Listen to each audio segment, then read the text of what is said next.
Il est 8h37 et notre invité ce matin, Laurent Wauquiez. Bonjour. Bonjour. Vice-président de l'UMP, député UMP. Laurent Wauquiez, vous publiez un livre qui va faire du bruit. Il sort quand? Aujourd'hui? Il sort aujourd'hui. Ouais, qui va faire du bruit, qui a pour titre Europe, il faut tout changer, aux éditions Odile Jacob. Je l'ai en main.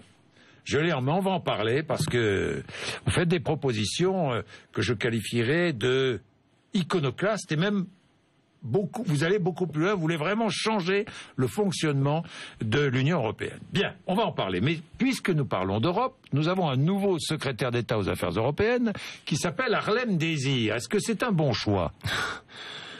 Dans le livre, là, vous l'avez souligné, dans mon livre, j'essaye de faire des propositions pour faire bouger l'Europe. Qu'est-ce qui se passe avec Harlem Désir? En gros, on considère qu'il n'est pas compétent, qu'il n'a pas fait le job au Parti socialiste, et où est-ce qu'on le met? Aux affaires européennes. Harlem Désir, c'est exactement le symbole d'un pouvoir politique qui a renoncé à changer l'Europe. On met quelqu'un qu'on considère comme pas suffisamment compétent pour s'occuper du Parti socialiste, et l'endroit où le recycler, c'est l'Europe. C'est exactement ce que je dénonce. C'est-à-dire, c'est une France qui est faite de nains politiques qui n'ont plus le courage d'avoir la volonté de secouer la scène européenne. Harlem Désir est l'incarnation de ça. Et à l'UMP, vous ne faites pas la même chose? Quand vous choisissez Nadine Morano pour conduire une liste européenne dans le Grand Est, ou Michel Alliot-Marie, qui politiquement était un peu déconsidéré pour conduire une liste européenne, est-ce que vous ne faites pas la même chose, franchement? Michel Alliot-Marie était ministre des Affaires étrangères. Oui. Bon. Je pense que pour s'occuper d'Europe, ça va, il n'y a pas de souci. On a des personnalités sur notre liste qui sont des gens qui vont secouer. Mais j'ai pas tellement envie de m'amuser au casting. Le problème, vous avez parfaitement raison, c'est qu'en réalité, ça fait 30 ans que sur l'Europe, on fait semblant que ça marche. À l'UMP comme au PS? À l'UMP comme au PS, qu'on fait semblant que ça marche. Ça ne marche plus. Et si jamais on est vraiment pro-européen, il faut renverser la table. Et c'est ce que je veux faire dans ce livre. C'est des propositions qui permettent de renverser la table. Alors on va entrer dans ces propositions. On va revenir aussi sur les premières pistes de Manuel Valls. On va y revenir, Laurent Wauquiez. Mais parlons de vos propositions. Alors là, j'ai vu, d'abord, première proposition la plus forte, il faut changer l'Europe. Il faut maintenant une Europe à 6. Ça mérite explication. L'Union européenne, 28 pays. Vous dites non, ça suffit, on est trop nombreux, une Europe à 6. Ma conviction, c'est qu'on a fait n'importe quoi. À la fin des années 80, quand on a fait rentrer tous les pays d'Europe centrale, à l'intérieur de l'Union européenne, on a en fait tué le projet d'Union européenne. Pour prendre un exemple très simple, oui. Il y a une chose chez moi en Haute-Loire qui exaspère les gens. Le système des travailleurs détachés. Vous avez des personnes qui viennent d'Europe centrale, qui travaillent dans le secteur du bâtiment, tout en continuant à appliquer les règles sociales et les règles fiscales de leur pays d'origine. C'est dû à quoi? C'est dû à une Europe qui s'est beaucoup trop élargie, avec des écarts de salaire, par exemple, entre la Roumanie et l'Allemagne qui vont de 1 à 6. Donc, il faut en sortir. Et en sortir à un moment, c'est avoir le courage des ruptures et revenir à une Europe cohérente, pas beaucoup de pays, 6 pays, mais dans lesquels on est capable de faire enfin les mêmes règles fiscales, les mêmes règles sociales, le même fonctionnement du régime de retraite. Une Europe petite. Reconstitution d'un noyau dur. Exactement. Un petit noyau dur qui était l'époque où l'Europe marchait. Et qu'est-ce que vous faites des 22 pays qui restent? Vous leur dites, écoutez, on ne fonctionne pas au même rythme. Nous n'avons pas les mêmes envies. Le Royaume-Uni, en réalité, n'a pas envie d'Europe. L'Irlande continue à faire du dumping. La Roumanie n'est absolument pas au même niveau de vie. Et donc, il y a un moment où il faut juste être lucide. Donc, ces 6 pays, c'est l'Allemagne, c'est l'Italie? C'est l'Allemagne, l'Italie, l'Espagne, la France, la Belgique, les Pays-Bas. Voilà. Je ne mets pas dedans le Luxembourg, parce que le Luxembourg est devenu un paradis fiscal dans lequel il n'y a plus un tissu économique et industriel et qui est en fait un pays qui est devenu très artificiel. Mais les Portugais, par exemple, vont vous en vouloir, Laurent Wauquiez. Pourquoi cette Europe à 6? Il y aurait 6 pays et les autres ne comptent pas. Non, ce qui est important pour moi, c'est quoi? Je comprends pas. Ce qui est important pour moi, c'est de dire, ça fait maintenant 20 ans que l'Europe s'est noyée dans un élargissement chaque année, où on a petit à petit grossi et où on a perdu toute notre cohérence. Je veux casser ça. Et je veux dire, maintenant, c'était une erreur, mais on corrige l'erreur. Et on revient à une dynamique avec un petit nombre de pays. Après, savoir si à un moment vous mettez le Portugal, vous le mettez pas, si vous élargissez ou non après ensuite, c'est pas le sujet. La question, c'est juste de dire, l'élargissement était une erreur. On corrige cette erreur, on revient à un noyau dur. Peu de pays, mais capables de décider ensemble. Sombrer avec l'Europe ou se sauver avec l'Europe, c'est votre slogan. Finalement, ça résume tout votre livre. Oui. Tout votre livre. L'euro. Est-ce qu'il faut sortir de l'euro? Alors là, parce que ces 6 pays appliqueraient quelle monnaie? L'euro? Il y a une chose que je veux garder, c'est l'euro. Et je voudrais l'expliquer très concrètement à votre micro. Quand le FN propose la sortie de l'euro, oui, et c'est-à-dire en gros revenir au franc, oui. Si vous n'avez pas l'Allemagne avec vous, votre monnaie vaudra moins. Vous achetez un plein d'essence, l'essence s'achète en dollars. Si votre monnaie est moins forte, votre plein d'essence, vous pouvez considérer qu'il vous coûtera à peu près 20 € de plus. Deuxième exemple, vous avez un compte d'épargne. Vous faites la sortie de l'euro, vous revenez au franc. Ça signifie que vous allez avoir 20% de votre argent qui disparaîtra parce que votre monnaie vaudra moins. Troisième exemple. Vous êtes en Haute-Loire, vous voulez faire construire votre maison, acheter un appartement, 200 000 €. À l'époque du franc, les taux d'intérêt étaient à 10%. Vous sortez de l'euro, vous avez une monnaie moins crédible, vous prenez des taux d'intérêt à 10%, et là, ça vous renchérit de façon extrêmement importante l'achat de votre bien immobilier. Donc, il y a un domaine qu'il faut garder, c'est l'euro. Le reste, il faut tout changer. Vous dites que l'euro a besoin d'un exécutif fort. C'est ce que vous dites dans votre livre. Oui, parce qu'aujourd'hui, c'est la Banque centrale qui fait tout. Oui, elle l'a plutôt bien fait, contrairement à ce qu'on a dit, mais il n'y a pas de pouvoir politique en face. Quand vous pensez que dans le domaine militaire, il y a des groupes permanents à Bruxelles qui se réunissent tout le temps avec des généraux qui ont des barrettes de décoration tout autour de la ceinture, qui se réunissent tout le temps, c'est-à-dire ils sont là pour faire ça. Sur l'euro, nous n'avons même pas un groupe fixe à Bruxelles qui permet de travailler ensemble. Parce que dans le livre, ce que j'essaye de faire aussi, c'est d'emmener le lecteur dans les coulisses. Lui faire voir ce qui se passe le matin à Bruxelles, où vous avez 28 personnes autour de la table.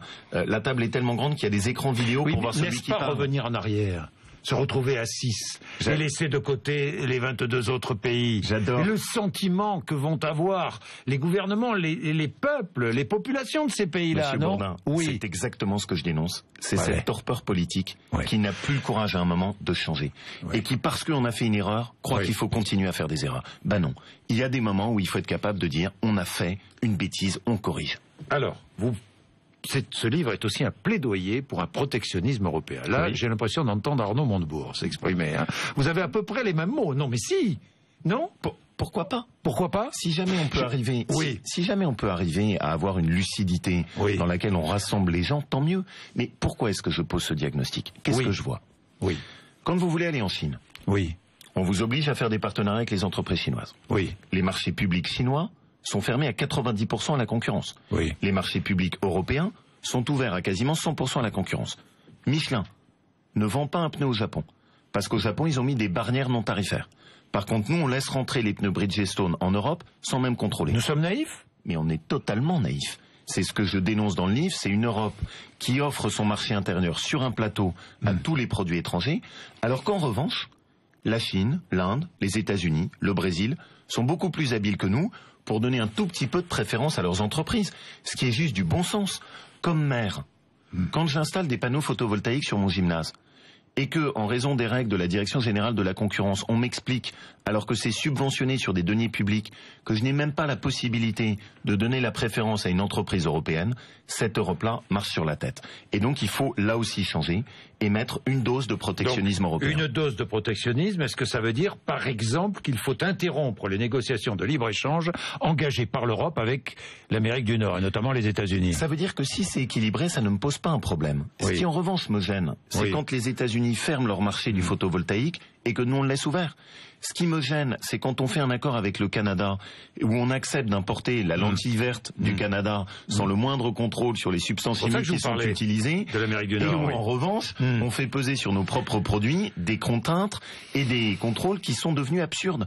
C'est-à-dire, ce que je dénonce, c'est juste une évidence de bon sens. Il y a 20 ans, Jacques Delors parlait de préférence communautaire et ça ne choquait personne. Aujourd'hui, on a l'impression que c'est devenu un gros mot. L'objectif, c'est quand même d'offrir une base arrière à nos entreprises et de défendre nos emplois. On a perdu cette ambition. Nous devons faire changer l'Europe, dit Arnaud Montebourg. Je ne veux pas défendre Arnaud Montebourg, mais j'ai l'impression d'entendre à peu près la même chose, sauf que les chemins pris ne sont pas tout à fait les mêmes et que vous vous sentez peut-être plus libre aujourd'hui que ne peut l'être Arnaud Montebourg. Oui, parce que par exemple, Arnaud Montebourg, il plaide pour un Made in France. Oui. Bon. Vous aussi ? Le Made in France, c'est très bien, et je l'applique moi-même. Oui. Il faut qu'on se mette au niveau de l'Europe pour défendre. C'est-à-dire, si vous faites le Made in France, mais que l'Europe est une passoire, ça ne sert à rien. Est-ce qu'il faut respecter les 3%, ces fameux 3%, ces critères, ce critère que nous impose l'Europe de déficit public, Le problème, franchement, vous adressez un Auvergnat. Hein. Oui. C'est-à-dire que les 3%, c'est pas pour Bruxelles qu'il faut les respecter.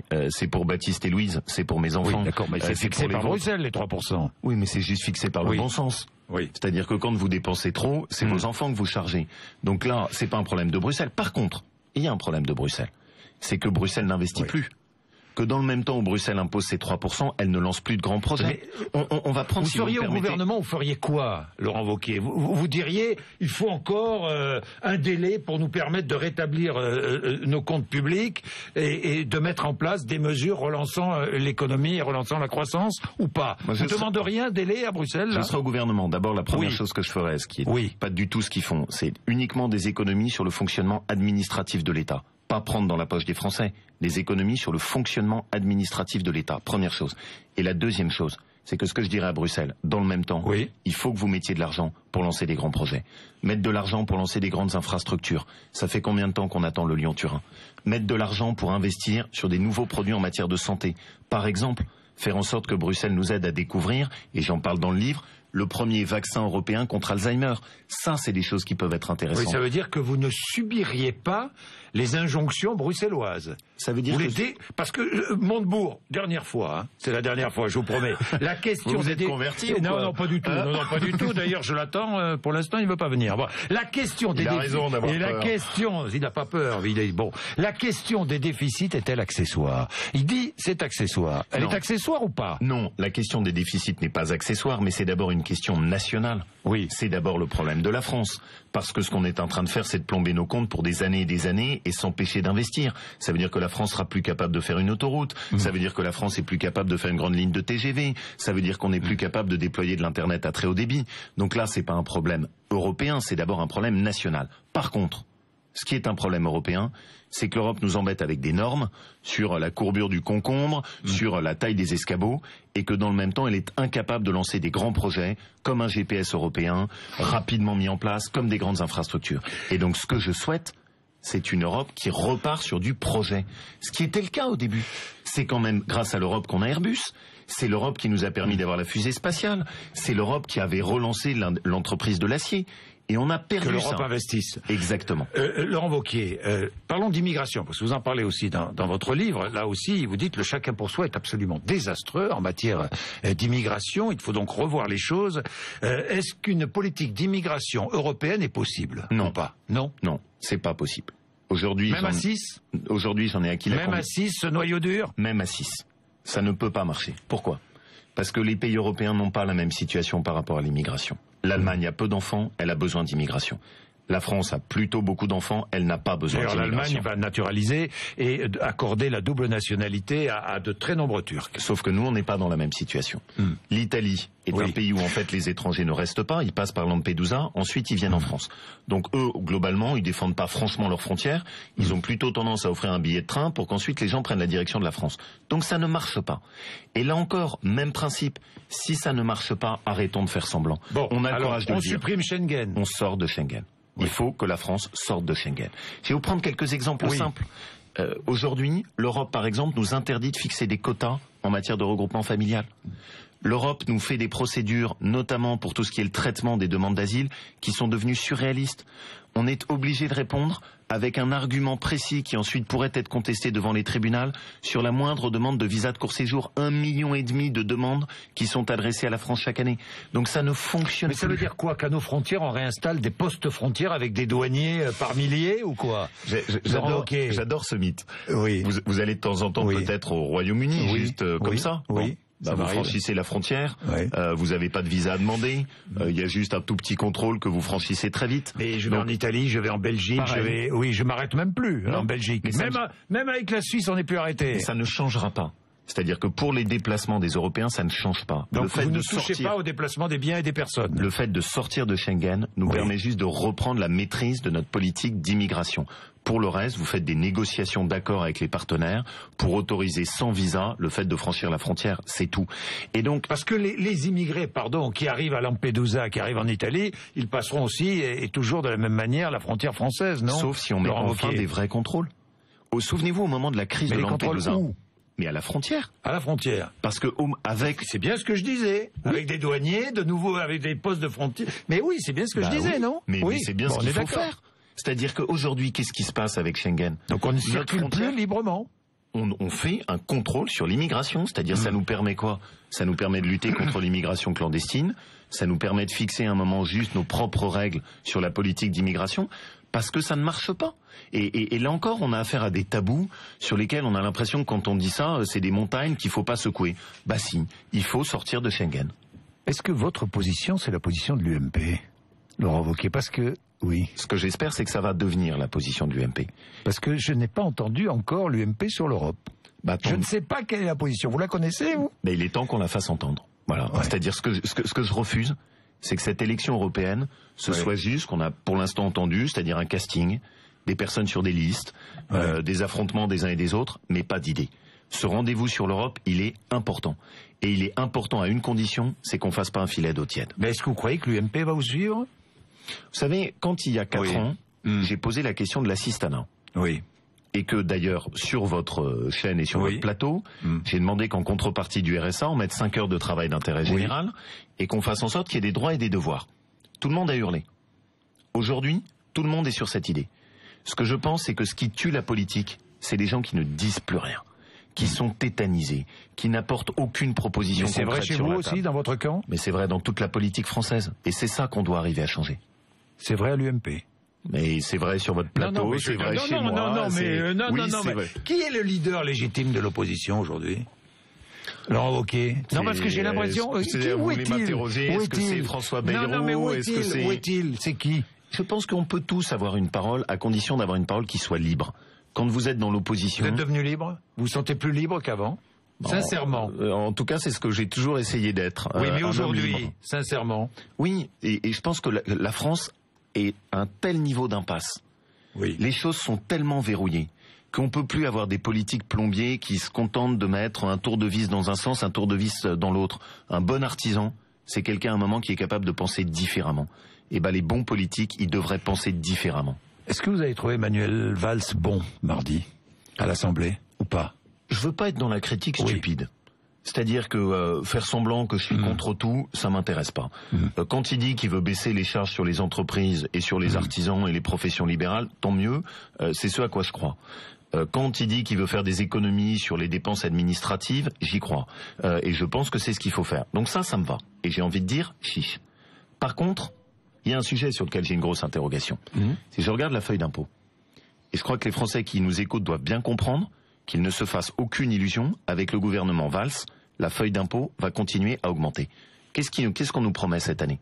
Le quotient familial... Elle augmente depuis de nombreuses années, hein, mais avec le gouvernement Valls, elle peut continuer à augmenter. Nous verrons. Mais c'est même pas elle peut. Oui, elle va. Bon. La feuille d'impôt avec le gouvernement Valls va continuer à augmenter. Des exemples précis. Le quotient familial remis en cause cette année. Les complémentaires santé qui vont être fiscalisés cette année. Les complémentaires santé, que vos auditeurs l'aient bien en tête. Les cotisations retraite qui vont augmenter.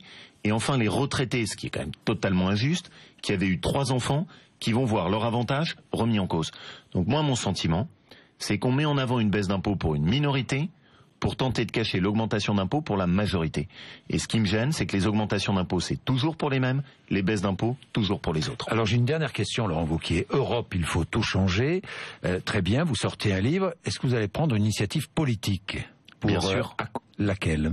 L'objectif dernier, c'est de fédérer le maximum de personnes au sein de notre famille politique pour qu'on soit le maximum à dire au moment... Comment allez-vous faire? Travailler ensemble. Vous m'interrogez sur un chef de file. Moi, je crois au travail en équipe. C'est vous le chef de file? Non. Je crois au travail en équipe sur des propositions concrètes.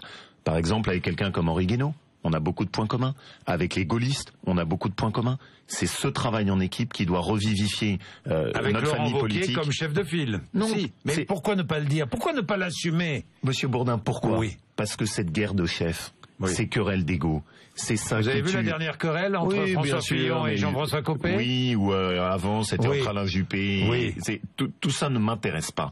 Je ne veux plus mettre une seule pièce dans ce jukebox de la querelle des égos. Donc ce qui m'intéresse, c'est un moment de secouer la poussière, mettre des nouvelles idées sur la table. C'est ce que je fais dans ce livre. Merci Laurent Wauquiez, notre invité ce matin à 8h56.